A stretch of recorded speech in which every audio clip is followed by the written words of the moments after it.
Hola, hoy nos metemos de lleno en un tema fascinante y la verdad bastante complejo. ¿Cómo operar acciones tan volátiles como NVDA, sobre todo en momentos críticos como la publicación de resultados? Tenemos transcripciones que documentan el uso día tras día de una herramienta predictiva, el calculador Engine, durante agosto de 2025. Pensemos que esto es como un estudio de caso intensivo, casi como estar en un seminario financiero analizando decisiones bajo presión. Ok, vamos a desglosar esto. La idea es sacarle el jugo, extraer las lecciones clave de esta experiencia documentada. ¿Qué aprendemos de esa interacción entre un modelo matemático que, promete precisión, la realidad cruda del mercado y la psicología del operador? Nos vamos a centrar en los días 19, 20, 21, 25, 26 y sobre todo el 27 de agosto de 2025, justo el día después del reporte de ganancias. Precisamente, el corazón de este análisis es esa tensión, ¿no? La promesa matemática contra el caos del mercado. La velocidad de la operativa actual. Piensa en los HFT, los algoritmos de alta frecuencia, y ese factor humano que siempre está ahí. Las fechas que mencionas nos dan una ventana privilegiada para ver cómo se intentó navegar esa volatilidad con esta herramienta en particular. Empecemos por el lunes 19 de agosto. El calculador arrancó con niveles muy concretos. Un soporte, digamos un piso, en 179.80 y una resistencia, un techo, en 181.80. Pero luego, justo antes de la campana, algo cambió drásticamente en la lectura. Así es. La herramienta de pronto saltó a indicar una probabilidad alcista del 97%. Una señal, abrumadoramente optimista. 97%. Sí, sin embargo, la abertura fue, como lo describen, caótica, dominada por esos HFT que decíamos, y NVDA, pues, en contra de esa predicción tan fuerte, se desplomó, cayó con fuerza. O sea, una predicción tan categórica falla de entrada. ¿Qué nos dice eso sobre confiar ciegamente en estos modelos, especialmente en días así, tan volátiles? ¿Y qué pasó con ese soporte inicial de 179.80? Excelente pregunta, y nos lleva directo a una de las lecciones. Mira, parece que el 179.80 tuvo cierta relevancia, ¿sí? Como un punto psicológico. El precio lo tocó, rebotó un poquito, pero no aguantó la presión vendedora. La fuente dice que Milton, el creador, compró cerca de ese nivel, apostando al soporte. Pero la experiencia de ese día ya siembra dudas sobre esas afirmaciones de alta efectividad histórica del calculador que se mencionan, pero sin detalles claros de cómo se miden. La primera lección parece clara. Los modelos, por sofisticados que sean, tienen límites evidentes frente al mercado en tiempo real. Entendido. Y si el lunes ya nos mostró esas, grietas en la predicción pura, el martes 20 las afirmaciones sobre la efectividad se volvieron aún más llamativas, ¿no? Ciertamente. Mencionan cifras espectaculares, que supuestamente Milton solo tenía 3 días de pérdidas desde noviembre de 2022. Eso es un 99.6% de 10 ganadores. Y el analista principal, el que documenta todo, afirma no tener ni un solo día perdedor en el mismo periodo. Suena impresionante. Casi demasiado bueno para ser verdad en el trading activo, ¿no? ¿La fuente da alguna evidencia sólida o metodología para respaldar esas cifras tan extraordinarias? Las transcripciones no detallan cómo calcularon esa efectividad, simplemente reportan la afirmación. Y ese mismo martes introducen un concepto clave para interpretar los fallos: los dinosaurios de Milton. ¿Los dinosaurios? ¿Una metáfora? Sí, una metáfora para describir los miedos, las dudas, las indecisiones del propio operador al usar la herramienta. Ya veo. Se empieza a construir como una narrativa donde la herramienta es casi infalible. Pero es la psicología humana, esos dinosaurios internos, la que mete la pata o impide aprovechar las señales. Y aquí es donde se pone interesante cómo interpretan todo. Ese día el calculador cambió su predicción a 78% bajista antes de abrir. Y acertó la dirección, ¿eh? NVDA abrió con un gap bajista, un salto hacia abajo, como se esperaba. Pero, y este es el punto, la magnitud de la caída fue brutalmente subestimada. La acción se fue hasta los $168, muy por debajo de los soportes que el calculador había puesto sobre los 172. ¿Y la reacción documentada? ¿Se cuestionó al modelo por fallar en la fuerza del movimiento o volvieron a culpar a los dinosaurios? Pues la frustración que se lee en la fuente se centra más en la ejecución humana, en esos dinosaurios, que en la clara imprecisión del cálculo para prever esa caída tan fuerte. Se refuerza la idea: el problema no es el mapa, el calculador, sino el piloto que duda o reacciona tarde. Cualquier crítica externa o datos contrarios se descartan como ruido de mercado. Es un patrón que veremos. La herramienta acierta la dirección, a veces, pero falla en magnitud o punto exacto, y la responsabilidad se desvía a la ejecución. Llegamos al miércoles 21, y aquí la cosa se pone realmente interesante, porque vemos un ajuste manual en plena acción. Correcto. Aclaran que el calculador está diseñado para modelar sobre todo la primera hora de mercado. Ese día la predicción era mixta, casi 50-50, 49% L, 51% S. Esperaban un punto de ruptura en 174.61 y un gap bajista, pero la realidad, otra vez, fue distinta. Apertura en 174.90, sin gap bajista y por encima del punto de ruptura esperado. Otro desvío claro de la predicción inicial. ¿Y qué hicieron? ¿Ignoraron los cálculos premercado o...? Aquí aplicaron una regla que parece fundamental en su método, el ajuste manual. Calcularon la diferencia entre la ruptura esperada, 174.61, y la apertura real, 174.90. Son 29 centavos. Y sumaron esos 29 centavos a todos los niveles clave, soportes, resistencias, objetivos, que el calculador había dado antes de abrir. Entiendo. O sea, recalibraron todo el mapa basándose en el punto de partida real. Una intervención humana directa y, bueno, significativa. ¿Funcionó ese mapa ajustado? Sorprendentemente. Y según lo que documentan, sí. El objetivo superior ajustado quedó en 176.58, el soporte inferior ajustado en 173.09 y un nivel de autocorrección en 175.80. El precio subió y, según indican, tocó casi exacto ese objetivo superior ajustado, 176.58, donde Milton cerró su operación. Después el precio corrigió y encontró soporte temporal muy cerca del nivel de autocorrección ajustado. Tocó 175.77. Es notable esa precisión, pero después del ajuste, realmente subraya que no era una solución de enchufar y listo, sino que requería interpretación y adaptación humana clave, en tiempo real. La herramienta dio una estructura, pero necesitó que alguien la ajustara activamente. Totalmente.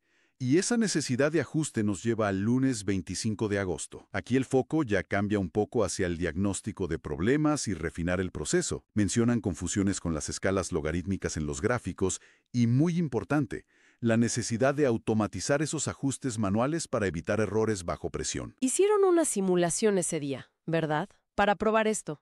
Sí. El analista hizo sus cálculos manuales ajustados, previendo, otra vez, un gap bajista. Fijó un nivel clave inferior ajustado en 177.40, pero, de nuevo, el mercado abrió al alza. La dirección inicial predicha, incorrecta.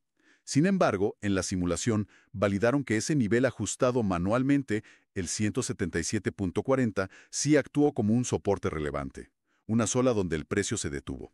Esto refuerza la idea. La predicción direccional inicial puede fallar, pero los niveles ajustados parecen tener valor operativo.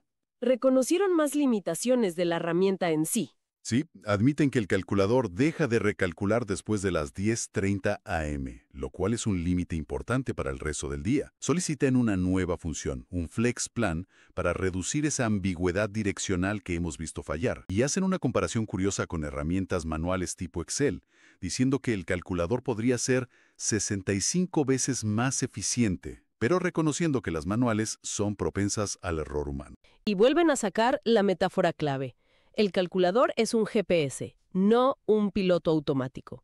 Te da una ruta posible, pero el conductor debe interpretar señales, ajustar y manejar. Exacto. Y con esa idea del GPS en mente, llegamos al epicentro de nuestro análisis, los días 26 y 27 de agosto, justo en el ojo del huracán del reporte de ganancias de NVDA. El 27 es el día clave. El día después de que NVDA publicara resultados y sufriera esa caída post-reporte de 182.43 a 171.86. Se esperaba muchísima volatilidad y, de hecho, la fuente recoge una recomendación explícita de no operar NVDA ese día. A pesar de eso, se analizan las lecturas del calculador premercado. A las 9, 47% L, 53% S. Unos minutos después, 9:26 am, cambió a riesgo mediano, 52% L, 48% S. Esta diferencia entre intermedio y mediano generó confusión. Sí, leí que hasta usaron una IA para aclarar la terminología. ¿A qué conclusión llegaron? Básicamente que mediano se refiere al nivel de riesgo, ni bajo ni alto, mientras que intermedio, intermediate, suele asociarse más a un plazo temporal. La conclusión práctica fue pedir que simplificaran la terminología a solo bajo, medio, alto para evitar estos líos en momentos críticos. Tiene sentido. Antes de la apertura del 27, el analista también hizo su propio análisis técnico, usando herramientas más estándar como bandas de Bollinger para medir volatilidad y medias móviles para tendencias. ¿Qué indicaba ese análisis previo antes de cualquier ajuste? Calculó un rango probable entre 181.40 y 182.80 y un punto clave de ruptura, un breakout, en 182.38. La lógica antes de ajustar nada era, como la ruptura a 182.38 estaba cerca del máximo del rango, 182.80, sugería una posible apertura con Open Gap Up, un salto hacia arriba respecto al cierre anterior, hacia la zona de 182.80, 183.49, para luego quizás retroceder.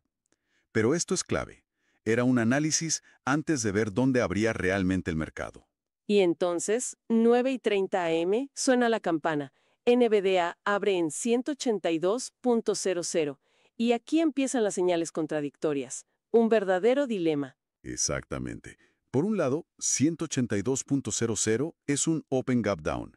Apertura por debajo si lo comparas con el precio justo antes de abrir, 182.29, o con el punto de ruptura calculado, 182.38. Pero al mismo tiempo es un Open Gap Up, apertura por encima si lo comparas con el cierre oficial del día anterior, 181.70. El escenario perfecto para la confusión total. ¿Cómo se navega eso? ¿Qué dice la metodología en este punto? ¿Qué hicieron? Aquí entra de nuevo y de forma inmediata el ajuste manual. Calcularon la diferencia entre la ruptura teórica del analista, 182.38, y la apertura real, 182.00. Son 38 centavos. Y restaron esos 38 centavos a todos los niveles clave que habían calculado antes. El momento lo describen como de sacrificio, indicando esa necesidad de adaptarse drásticamente a la realidad. ¿Y cuáles son los nuevos niveles ajustados clave para operar ese día después de ese sacrificio? El nuevo rango ajustado queda entre 181.02 mínimo y 182.42 máximo. La nueva ruptura ajustada es 182.00, justo la apertura. El nuevo mínimo intermedio ajustado es 180.89 y el nuevo mínimo extraordinario ajustado es 179.78. Estos niveles, ajustados en tiempo real, se convierten en el nuevo mapa. Bien, veamos qué ocurrió entonces, minuto a minuto, enfocándonos en cómo interactuó el precio con estos niveles ajustados. La primera vela, el primer minuto, fue caótica. Abrió en 182.00, subió o bajó, cerró cerca de 181.53. La confusión de señales era máxima, gap down versus premercado, gap up versus cierre. Un lío. Pero la clave vino en la segunda vela. El precio cayó hasta 180.97, muy cerca del soporte ajustado de 181.02, y desde ahí rebotó con fuerza, formando una vela tipo libélula, cuerpo pequeño arriba, sombra larga abajo. Una señal de rechazo de ese nivel bajo. ¿Cómo se interpreta esa acción según la metodología que describen? Ese fuerte rechazo del soporte ajustado de 181.02 se toma como una señal clave. Indica, si abriste corto por la señal bajista inicial, ciérralo. Y considerando el rebote y el contexto del gap up respecto al cierre anterior, sugiere abrir una posición larga. Es una decisión basada puramente en la reacción del precio al nivel ajustado. Vale, se abre largo entonces. ¿Qué pasa después? ¿El precio despega?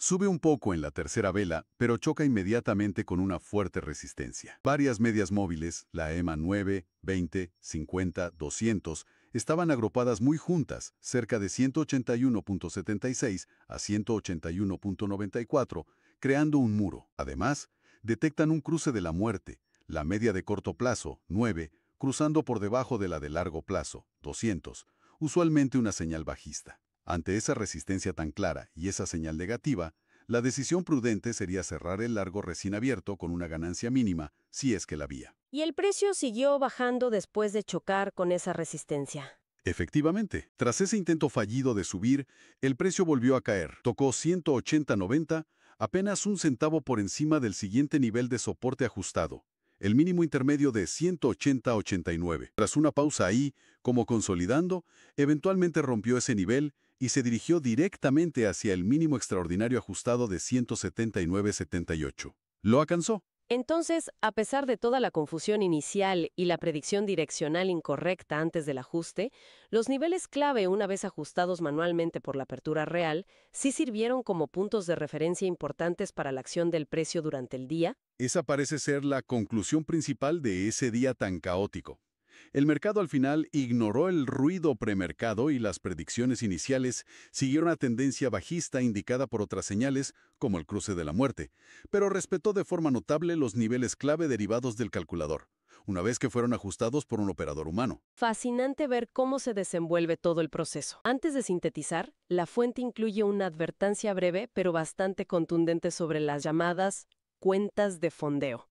¿Podemos mencionarlo rápidamente? Sí, es una nota al margen, pero creo que importante. Las describe directamente como una trampa y un fraude, sugiriendo incluso posible ilegalidad en Estados Unidos. Los puntos clave de la crítica son: operan en simulación, o sea, no es dinero real en el mercado. Imponen reglas muy estrictas que hacen muy difícil retirar supuestas ganancias, y acusan que usan el dinero de nuevos clientes para pagar las escasas ganancias de otros. El mensaje es claro: extrema precaución con estas ofertas. Entendido. Un aviso relevante en el mundo del trading minorista hoy en día. Bien, hagamos balance entonces. Hemos seguido un camino, la verdad, muy revelador. Empezamos con afirmaciones de efectividad casi perfecta de una herramienta predictiva. Vimos cómo chocaba con la realidad volátil de NVDA. Descubrimos la necesidad crítica de ajustes manuales constantes. Observamos la influencia que se le atribuye a la psicología del operador, a los dinosaurios. Y finalmente, analizamos al detalle una apertura caótica donde los niveles ajustados, aunque requerían intervención humana sí o sí, mostraron una utilidad sorprendente como mapa operativo. Exacto. Si conectamos los puntos, la lección transversal es la persistente importancia de la habilidad y el juicio humano, incluso en esta era de herramientas algorítmicas. El calculador, en la práctica que documentan, funcionó como ese GPS que decían. Ofreció una estructura, unos puntos de referencia, una vez ajustados, claro, pero necesitó indispensablemente un conductor experto para leer el terreno real, ajustar la ruta sobre la marcha y, navegar la incertidumbre. Para quienes nos escuchan interesados en estos temas de trading, finanzas cuantitativas, creo que este caso ilustra muy bien los desafíos prácticos. Es una mezcla de ciencia, el modelo matemático, y arte. La interpretación, el ajuste, la gestión del riesgo y las emociones. Evidencia los límites de la predicción pura y el rol que parece insustituible de la adaptación y la disciplina humana. Y esto nos deja con una pregunta final, un pensamiento para darle una vuelta. Hay una disonancia cognitiva bastante marcada, ¿no te parece? Entre las afirmaciones iniciales de efectividad casi perfecta, ese 99.6% de días ganadores, y la necesidad que vemos en la práctica de hacer ajustes manuales constantes, significativos, para que la herramienta sea útil, sobre todo en días complejos. Totalmente. Entonces, ¿dónde está el verdadero valor de una herramienta así? Si no es en esa predicción infalible que prometen, pero que no siempre se da. Quizás, y esto es una reflexión, el valor principal no resida tanto en la búsqueda de esa predicción perfecta que parece elusiva en sistemas tan complejos como los mercados financieros, sino en algo más sutil. Podría ser que su mayor contribución sea forzar un proceso estructurado de toma de decisiones. Piensa, 1. Planteas una hipótesis, los niveles calculados. 2. Observas la realidad, la apertura, cómo se mueve el precio. 3. Mides la desviación. 4. Ajustas el plan, los niveles ajustados. 5. Ejecutas. Y fundamentalmente, 6. Aprendes de la experiencia. Es posible que la meta no sea la perfección algorítmica inalcanzable, sino potenciar la adaptabilidad y la disciplina del operador humano a través de herramientas imperfectas que, justamente por ser imperfectas, imponen un marco de análisis y acción. Una perspectiva muy interesante. La herramienta no como oráculo, sino como catalizador de un proceso de aprendizaje y adaptación estructurado. Podría ser. Quizá el objetivo no sea reemplazar al humano, sino aumentar su capacidad para analizar, adaptarse y ejecutar con disciplina en entornos de alta incertidumbre, usando la tecnología como un andamiaje, como un soporte para ese proceso. Queremos agradecerles por habernos acompañado en esta inmersión profunda y detallada. Ha sido casi como un seminario práctico sobre el uso de herramientas en el trading. Y dejamos esa reflexión flotando. ¿El valor reside en la predicción perfecta o en el proceso estructurado de aprendizaje y adaptación que una herramienta, incluso imperfecta, puede ayudar a construir? Gracias por escuchar. Hasta la próxima exploración.